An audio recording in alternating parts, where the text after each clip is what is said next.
What on earth has been going on the last few weeks? So really what's been going on, it started with the Chinese balloon. It was obviously a spy balloon. We shot it down, end of discussion, or not. Then there were the three other objects and events that appeared in the subsequent weeks after that. Those were most likely just civilian drones, balloons, or perhaps something we had that was classified. They were not extraterrestrial vehicles, et cetera, and so on.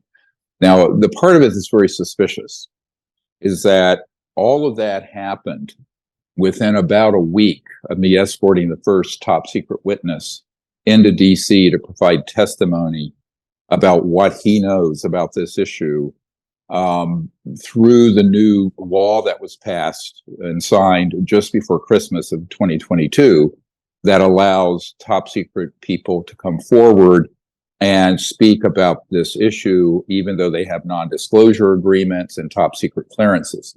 So this is something we've been working on and advocating for a long time. It's now enshrined in law, and there's a mechanism for these people to come forward.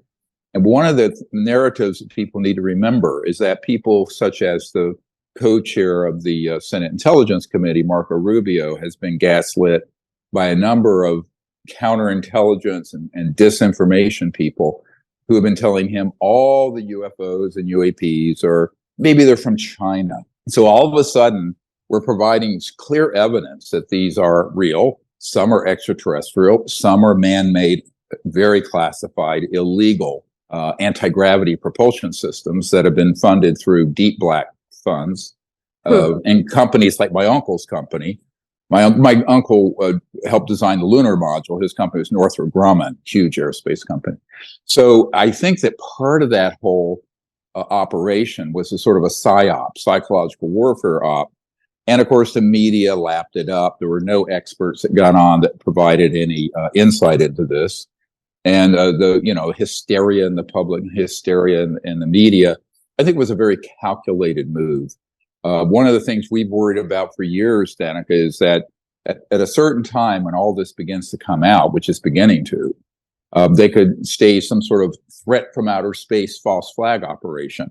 And it sure as heck looked like a warm up for that in the past month. I mean, what is the potential? I feel like, I obviously don't run in the same circles that you do and to that depth. I'm just like high level curiosity, but definitely from like a spiritual community perspective, there's definitely been a lot of people that have talked about the fact that a false flag is probably what we're preparing for. And why would they be doing a false flag?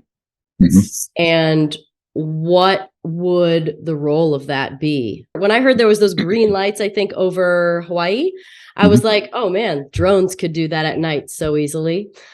So yeah, to talk about the potential of a false flag and what they would do and why.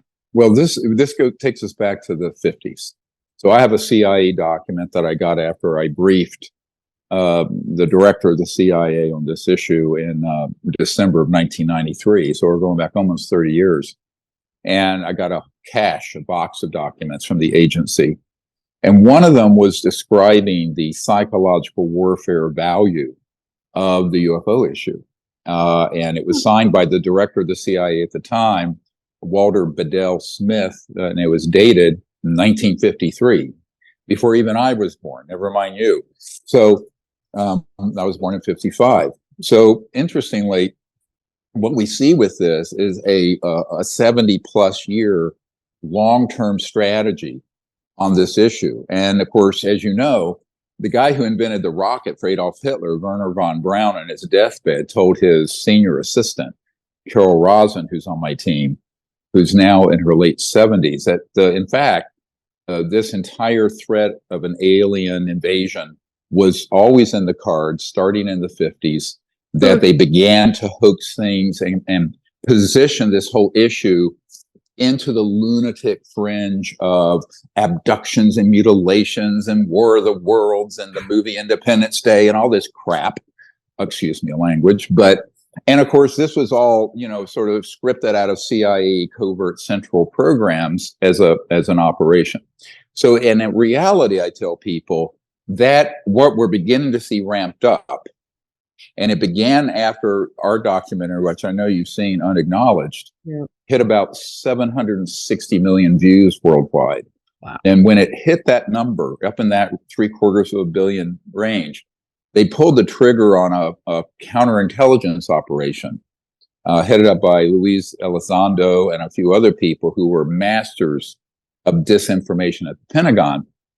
And they roped in this young guy that I had briefed and mentored for a while, Tom DeLonge. And Tom DeLonge was the Blink-182 guy, you know. Yeah. And he got brought in there as a front man. And this whole thing came out, the TTSA group, to the Stars Academy. And they started saying, yes, these are real, but they're a threat to the national security, and we really don't know what they are. Well, both of those are big lies. We do know what they are, and they're not a threat to the national security, except the ones that are ours. Now, here's the punchline. Okay. The ones that are the UFOs that are man-made, and that's about 70, 80% of the ones people see, Okay. are, in fact, a threat to the national security because they're sort of a covert program that can be used in a false flag, just what we're talking about. And they have been.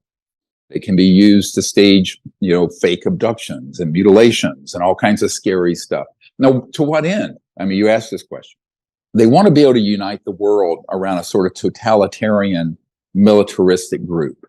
Yeah. Which, you can't do that by just fighting a few Al-Qaeda people or one country against another. The ultimate way to do that is to, as Ronald Reagan said when he gave his talk to the United Nations, wouldn't our job of creating unity and uniting the world be easier if we had a common alien threat to fight? I'm quoting. I've seen him say that. Wouldn't we come together if we knew that there was another entity out there? How much wouldn't we unite in that?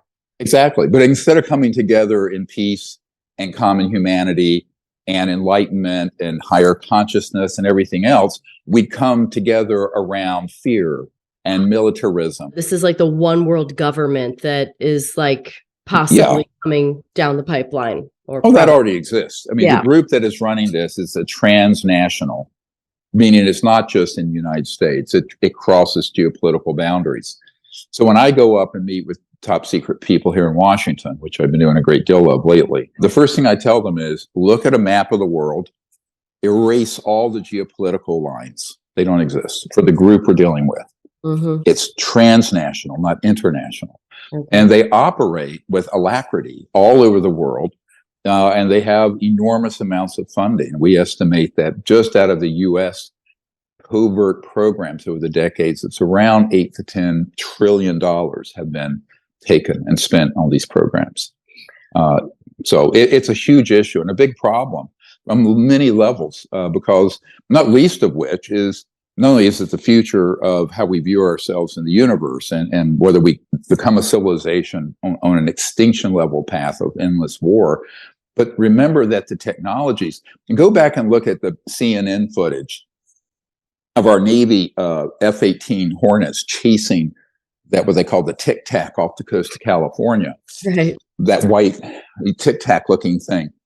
Well, by the way, that was made by the Lockheed Skunk Works. I know people who've been present when it's been loaded on C-130 cargo planes. Mm-hmm. It's ours. It's anti-gravity. What does it mean? It's an electromagnetic field propulsion. And if that were acknowledged, it would be the end of oil, gas, coal, nuclear power, solar, wind, geothermal, all of it. Mm-hmm. So now people need to understand what a big statement that is. It means that we have about 100 years where we haven't needed to destroy the biosphere or had half the world in poverty. But the power around the petrodollar system from after World War II, Bretton Woods, the power around all those commodities and all the corporate structures, your public utilities, all of that is something we don't need, frankly. Actually, we're going to have a movie, a full-length feature film coming out soon called The Lost Century, and how to regain it. The subtitle is How to Regain It. And we just finished it. We hope it comes out June, July this year. And it's going to be a 2-hour feature film. It's going to pull the curtain back on all of this to the public. So it seems like, this might be a silly question, but it seems like there's so many people that are potentially getting quite old that are part of this control group. Does that bode well for us, that the powers will be transitioning, that or will it not? Or do we need to worry about someone like a Elon Musk, or, you know, who is it that we need to worry about? And do you think that the transition is happening into something else because it's been going on for essentially like a generation? It's been going on for about 4 generations. If you like this clip and you want to hear the whole episode, click at the bottom of your screen.